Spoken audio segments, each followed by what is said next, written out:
It was a dark, moonless night in the middle of the dense forest. The trees rustled ominously as the wind picked up, making eerie howling sounds that sent shivers down the spines of any unsuspecting traveler. But tonight, there was someone who didn't heed the warnings and ventured deep into the forest. A young couple, Sarah and Jack. The two had been dating for over a year and decided to go camping for their anniversary.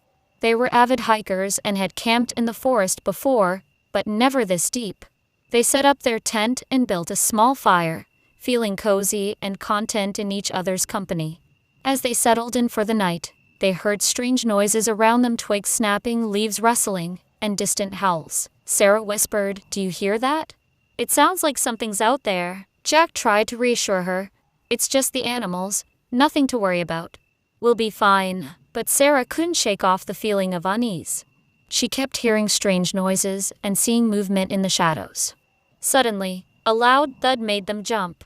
They grabbed their flashlights and cautiously stepped out of the tent, scanning their surroundings. They saw a figure in the distance, standing still and facing away from them.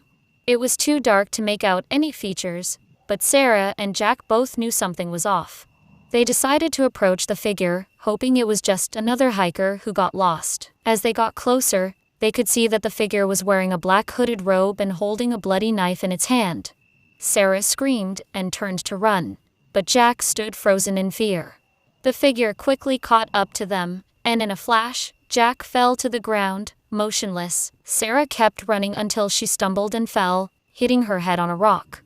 She lay there unconscious until morning, when another group of hikers found her and called the police. Sarah woke up in the hospital, traumatized and confused about what had happened to Jack. The police arrived at the campsite and found Jack's lifeless body, covered in deep stab wounds. The murder weapon was nowhere to be found, and there were no signs of struggle or forced entry.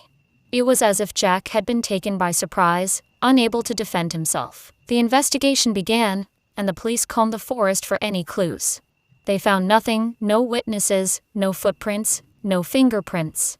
The murder remained a mystery, and Sarah was the only one who could provide any information. Sarah was inconsolable, unable to speak about the incident. She kept having nightmares about the figure in the hooded robe, and the sound of Jack's dying breath. The police tried to piece together what had happened, but their efforts were futile. Months went by, and the case went cold. Sarah was left alone with her grief and fear, unable to move on.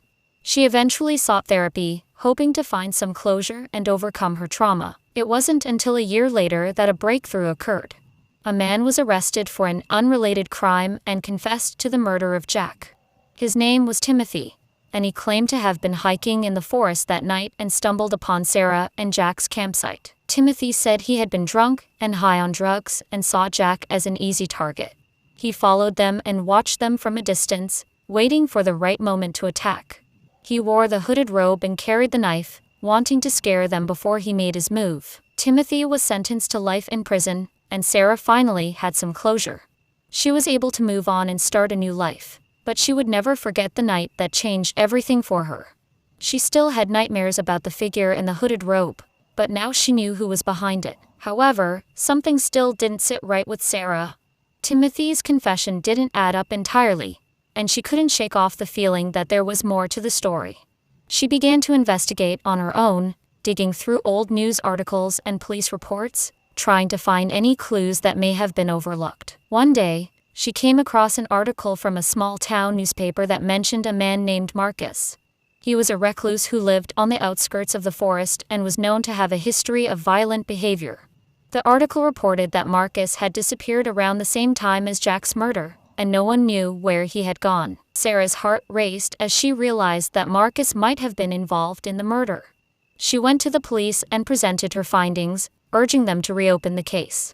The police were initially skeptical, but they eventually agreed to investigate further. After a thorough investigation, the police discovered that Marcus had indeed been in the forest the night of the murder. They found his abandoned cabin, which had bloodstains and a knife that matched the murder weapon. It became clear that Timothy had been lying and had taken the blame for Marcus's crime. The police arrested Marcus, and he confessed to the murder. He had been stalking Sarah and Jack for weeks, waiting for the perfect opportunity to strike. He had worn the hooded robe and carried the knife, wanting to inflict fear before he killed Jack. Sarah felt a wave of relief and sadness wash over her. She was relieved that the true culprit had been caught, but she was also devastated that she had lost so much time and energy trying to uncover the truth. She wondered if things would have been different if the police had taken her seriously earlier. Despite everything, Sarah was grateful for the closure she had received. She knew that Jack would never come back, but at least she could move forward with the knowledge that justice had been served. She continued to hike and camp, but she was more cautious and aware of her surroundings. The murder in the forest had left a scar on her heart that would never fully heal, but Sarah had learned to live with it.